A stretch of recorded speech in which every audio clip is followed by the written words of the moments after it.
It's a really daunting but exciting prospect to be building an airplane.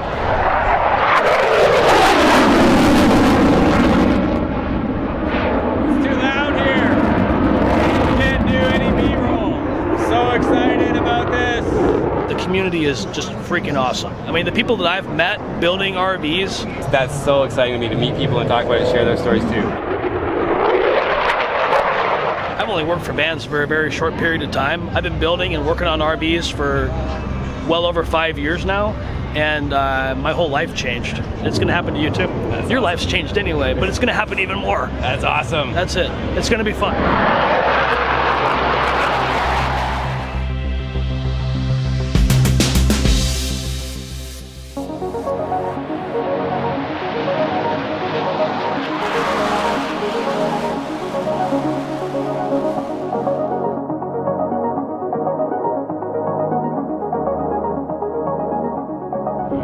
This is rolling, it'll give you something. If you've been following this story, you know this has been about 20 years in the making. We're out here, Van's Aircraft, Flight Chops meetup. Hopefully he puts this in, but probably not. Big fan. Is it weird to be famous? Yes. Still trying to get accustomed to it. Alright, first and foremost, I know you probably think I'm crazy for taking this on based on how much stuff you know I have happening. The IFR vlog is still in full swing, and in fact I've got a couple months before this build really ramps up and all the parts are getting shipped in. I intend to be instrument rated before the first component is finished being built. And on that note, the next episode from the instrument rating status vlog is going to be published within 24 hours of this one, just to prove I haven't dropped that ball. And I'll continue to produce IFR content while I'm staying proficient after I get the rating. So welcome to the airplane build vlog. I had to actually wait until the end of the day here at Sun and Fun to get a quiet enough moment to even talk between the crowds and the airplanes. I couldn't get this done earlier, but I really needed to reflect on it. It's gonna be a big, awesome, scary proposition all at the same time. Welcome aboard, and I hope you enjoy the process of building an airplane. I'm gonna try to get this done without compromising the rest of the content that I'm producing. It's gonna be lots of successes and challenges, and we'll be sharing all of it. So the airplane build vlog is gonna be similar to the IFR status vlog. It's a different looking thumbnail just to really distinguish it from the rest of the content. And we're gonna mix in regular episodes, kinda every other episode, and then keep the ongoing process of building this airplane covered and shared. I'm gonna tell as many stories as I can about other builders as well, because I'm gonna be building this in a kind of unique way. My story is pretty strange and different, but I mean, it is what it is. Everyone's got their own story. So I want to tell as many stories as I can about the building community and still tell a compelling story about what it's like to build an airplane. We're gonna try to do it in under 2 years. So wish me luck and welcome aboard the airplane build vlog.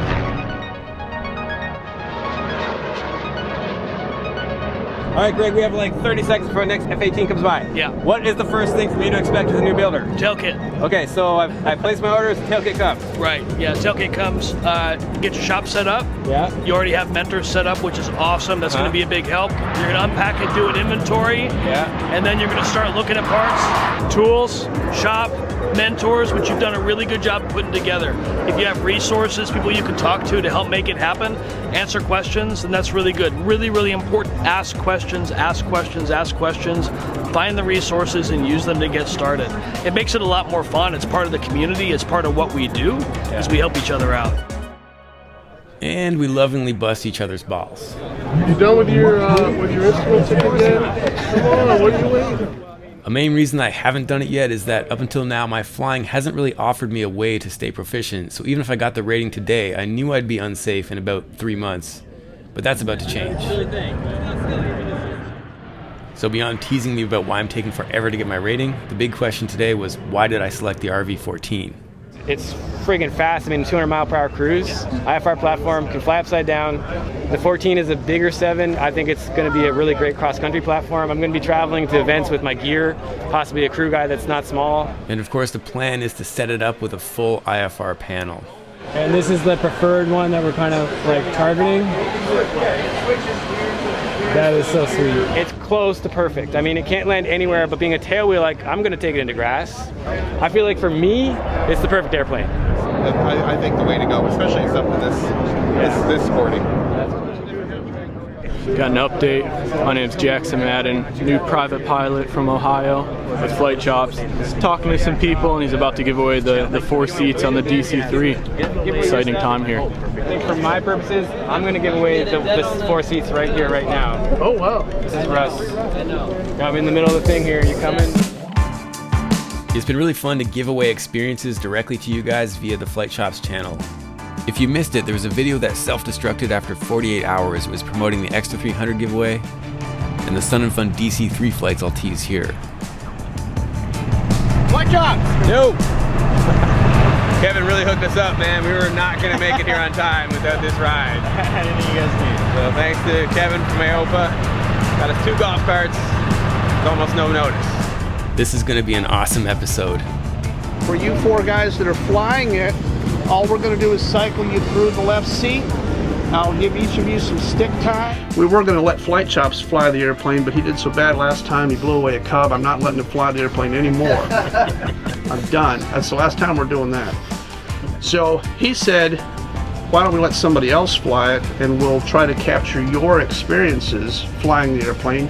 And if you learned anything from the flight, maybe you would agree to let him use your footage and maybe a debrief on what you learned from it so that other people could share in what your experience was. That's kind of the idea of sharing things. And I think it's a great idea that Steve came up with to do it that way. So that episode's coming soon. And stick around to the end to see a segment from LiveAirshowTV that I did. I was admittedly a little disheveled after the DC-3 flight to do that, but anyway. So I gotta get back to the IFR status vlog, but this build vlog is coming in the summer. And frankly, this is one of the most exciting things to me in aviation. I've always loved Van's aircraft. I'm honored to be working with them on this. And I just really cannot wait to be able to use my instrument rating in a really awesome airplane that can fly upside down and also do some pretty cool long distance cross country trips. So I really feel like I've found the perfect airplane for Flight Chops. And I'm tired, it's been a long day here at Sun and Fun. But there you go, airplane build vlog number 1 in the can. And we're getting closer to the air show.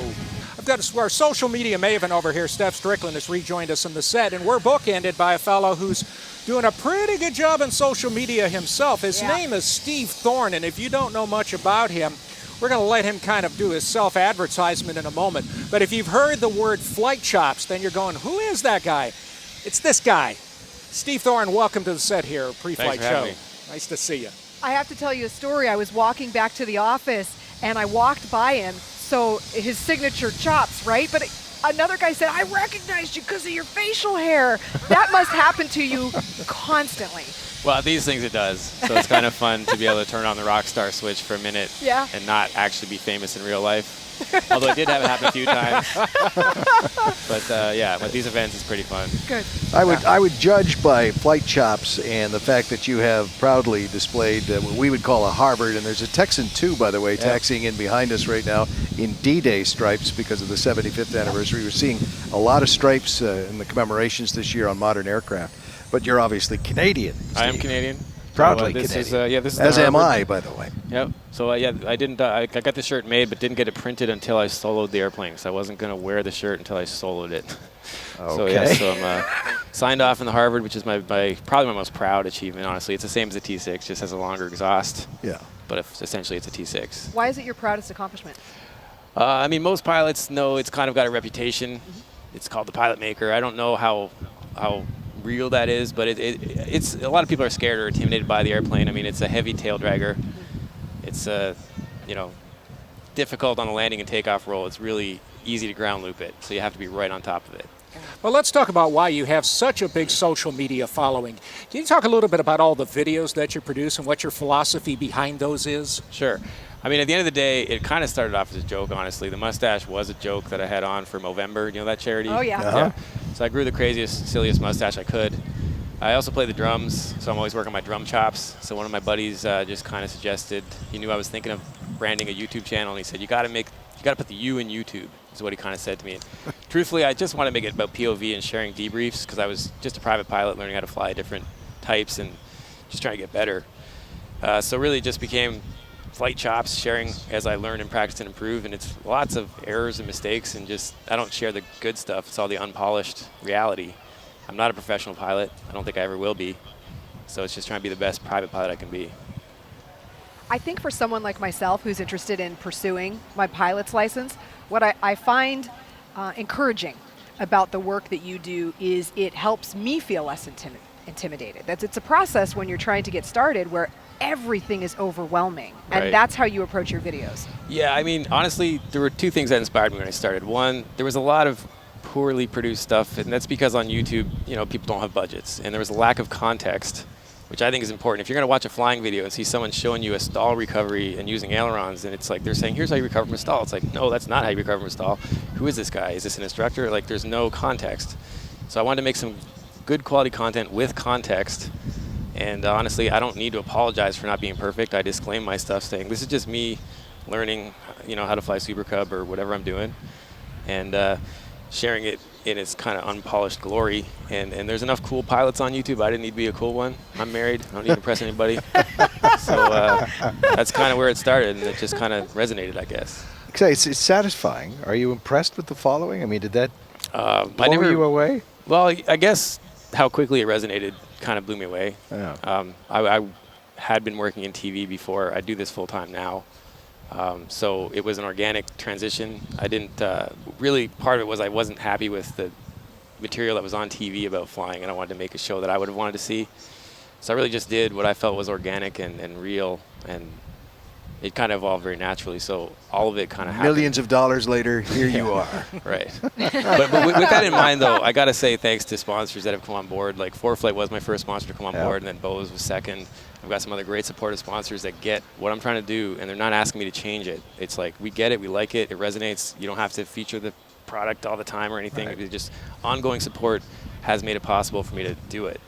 Following grants you access. So go ahead and name drop with some of the people you've had a chance to fly with. Oh, yeah. Well, probably the most recent one that I just published right before Sun and Fun was from last Sun and Fun when I flew with Julie Clark. I think that probably was one of the biggest honors that I've ever had, and I timed it to publish that one right before this event so that I could kind of put it out there and just review that she's going to retire. So I think that's probably the biggest highlight that I've had. I mean, there's been tons, but I got my daughter to meet her. She's a 9-year-old, and I brought her out here last year, showed her like this is a awesome woman in aviation, and published. I went flying with Julie, I went to her home base and really got her to show me how she does her show, and then sent her flying with my cameras last year. So that episode is like 2 or 3 weeks old. It's on the channel now, and trying to send her into her final season. So that to me was probably one of the biggest, coolest things I got to do, and it was just an honor to share her story. That first low, because she gets so low Yeah, on the she ground. gets low. That got your attention, didn't it? Yeah, I mean, I wasn't on board for the show, but I mean, we went up to the altitude to do the aerobatics, but I had one of my cameras on her tail. Right. So when she did that low pass and I was looking at the footage, I was like, wow, she's mowing the grass with those props. Yeah. Now, we're talking about growing the next generation of aviators, and you've got a family member that's participating in the videos and watching all of this. What do you think? Is she getting the bug? I want to be clear that I'm not pushing my daughter to be a pilot. I'm pushing her to do anything she wants to do. So I very intentionally made sure that her first airplane ride was with a female pilot as pilot in command, and I was a passenger just supervising her and being on board as a safety pilot. Got her flying in New York, where she got flying and saw the Statue of Liberty from a helicopter with a female pilot. So when I brought her here, actually, it was funny in the golf cart. It's in the episode. She says, this is 90% boys. And it was really cool to see a 9-year-old girl make that observation unprompted. So I'm not trying to say that she needs to get into aviation. I just want to say you can do anything you want to do. And we're pausing here just a second because some aircraft are taxiing out on the runway, and we said we'd be taking you in the cockpit on this show. Promise delivered. We're on the flight deck of, I believe, an F-16. If it's not, yes, it is. That's John Waters. Yeah. That's John Rain Waters taxiing Yep, there out. he is. Get it, get it. He's giving us the thumbs up. Yeah, we almost wish we had that direct cockpit communication, but I think that might be asking just a little bit much. Steve, back to you for just a couple more seconds here. What's on the horizon? What's next for you? What's going to be the next few videos? I'm heading to Manitoba, Winnipeg, to do an extra 300 backseat checkout and some advanced aerobatics. I'm flying with a friend of mine, Luke Penner, who showed me his advanced stuff in the pits last year, and I almost broke my neck. Because honestly, I made a video where I shared it. He was showing me his competitive routine, and it's not something you want to do as a passenger. Now, he briefed it. It's not his fault, but there was one pull where I wasn't ready for it. We'd recovered from a spin, went vertical right into a 6G pull. I was still kind of recovering from the spin. I didn't flex, and I your head suddenly becomes 70 pounds.